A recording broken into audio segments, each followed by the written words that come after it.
BDR এর নাম পুনর্বহাল করতে চাই আমরা। মাননীয় প্রধানমন্ত্রী আসসালামু আলাইকুম। এখানে বিডিআর বিদ্রোহ হয়েছে, আমি আছি দরবার হলে আমার অফিসারদের সহ আমাদেরকে ঘেরাও করে গুলি করছে ওরা, আমাদের অস্ত্র নাই, এই জন্য আমরা জবাব দিতে পারছি না। বিজিবি থেকে ফের বিডিআর গঠন করা হচ্ছে।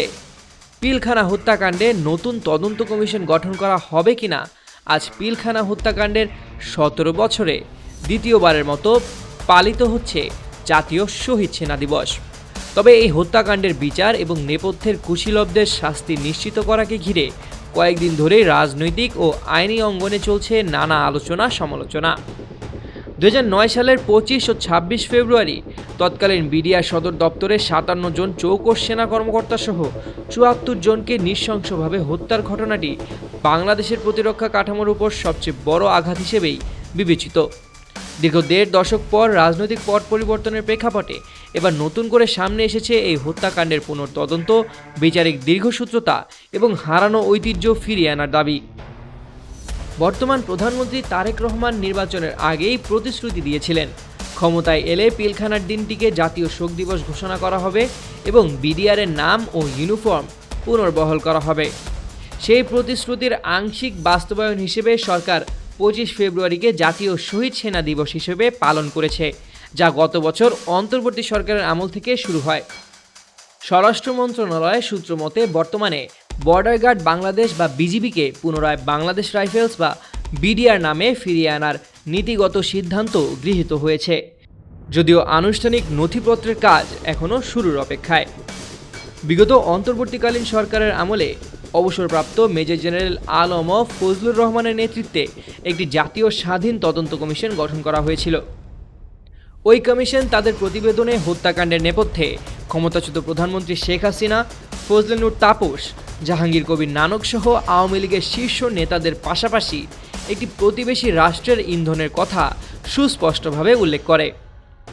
সম্প্রতি বর্তমান স্বরাষ্ট্রমন্ত্রী সালাউদ্দিন আহমেদের বক্তব্যে নতুন তদন্ত কমিশন গঠনের ইঙ্গিত থাকায় বিভ্রান্তি তৈরি হলেও আজ সকালে বনানী সামরিক কবরস্থানে শ্রদ্ধা নিবেদন শেষে তিনি তার অবস্থান পরিষ্কার করেছেন। তিনি স্পষ্টভাবে জানিয়েছেন নতুন করে কোনো তদন্ত কমিশন গঠন হবে না, বরং পূর্ববর্তী স্বাধীন কমিশনের দেওয়া প্রায় 70টি সুপারিশই ধাপে ধাপে বাস্তবায়ন করবে এই সরকার। পিলখানা ট্র্যাজেডির বিচার দুটি ভাগে বিভক্ত: হত্যা মামলা ও বিস্ফোরক মামলা। হত্যা মামলায় বিচারিক আদালত ও হাইকোর্টের রায়ের পর এটি এখন চূড়ান্ত নিষ্পত্তির জন্য আপিল বিভাগে শুনানির অপেক্ষায় রয়েছে। তবে সবচেয়ে হতাশাজনক চিত্র বিস্ফোরক মামলায়। 17 বছর পার হলেও বিচারিক আদালতে এখনও সাক্ষ্য গ্রহণ চলছে। 1344 জন সাক্ষীর মধ্যে মাত্র 302 জনের সাক্ষ্য নেওয়া সম্ভব হয়েছে। তবে এই মামলায় এবার আসতে যাচ্ছে বড় নাটকীয়তা। Chief public prosecutor Mohammad Burhanuddin জানিয়েছিলেন সাক্ষীদের জবানবন্দিতে প্রথমবারের মতো তৎকালীন প্রধানমন্ত্রী শেখ হাসিনা, মেয়র ফজলে নূর তাপস, তৎকালীন স্বরাষ্ট্রমন্ত্রী সাহারা খাতুন সহ একাধিক আওয়ামী লীগ নেতার নাম উঠে এসেছে। আইনি বিধান অনুযায়ী তাদের এই বিস্ফোরক মামলায় আসামি করার প্রক্রিয়া চলমান। বিচার চাই, 17 বছর যাবৎ বিচার চাইতে আছি। দীর্ঘ 17 বছর ধরে বিচারের আশায় দিন গুনছেন শহীদ সেনা কর্মকর্তাদের পরিবার। শহীদ সেনা অ্যাসোসিয়েশনের দাবি, কেবল বিচার করলেই হবে না, অন্তর্বর্তী সরকারের করা তদন্ত কমিশনের রিপোর্ট জনসমক্ষে প্রকাশ করতে হবে। আজ সন্ধ্যায় প্রধানমন্ত্রী তারেক রহমানের সঙ্গে ইফতারে অংশ নেবেন শহীদ পরিবারের সদস্যরা। সেখানে তারা দ্রুত বিচার নিশ্চিত করা এবং এই দিবসটিকে গ থেকে ক ক্যাটাগরিতে উন্নীত করার জোর দাবি জানাবেন।